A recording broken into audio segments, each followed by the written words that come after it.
काय संतोष, काय चाललंय? काय नाही, सकाळ संध्याकाळ रिक्षा काढायची. भावाचं जरा शिक्षण आहे, कर्ज काढले.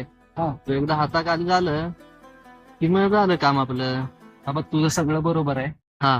पण कमीत कमी स्वतःसाठी पण जग, स्वतःसाठी एखादा हातचा ठेवत जा. आलं लक्षात तुझ्या? हा. काय या जगामध्ये कोण कोणाचं नसतं. हल्ली नात्यांचा पण तत्व अशी झाली ती की आंधळ्याला ज्या दिवशी दिसायला सुरुवात होती का नाही, त्या दिवशी तो पहिल्यांदा काठी फेकतो. लक्षात घे. आलं का लक्षात? त्यामुळे हो. स्वतःसाठी जगत जा. आता आमच्या शेजारच्या पोरानं आत्महत्या केली. आई बाप बोंबलत होते, आम्हाला सांगितलं असतं तर आम्ही काहीतरी केलं असतं. का पोरग रोज दारू पिऊन पडत होतं.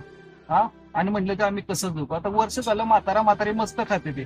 त्यामुळं आज मरायचं ठरवलं की कोण मरत नसतं आणि कोण कुणासाठी थांबत नसतं. आलं का लक्षात? हा. त्यामुळे तू तुझा हातचा ठेव. असं नाही म्हणत जबाबदारी टाळू नकोस, पण कमरचं काढून डोक्याला लावू नकोस, जेणेकरून दुनिया तमाशा बदल. कळलं? तू कसं काय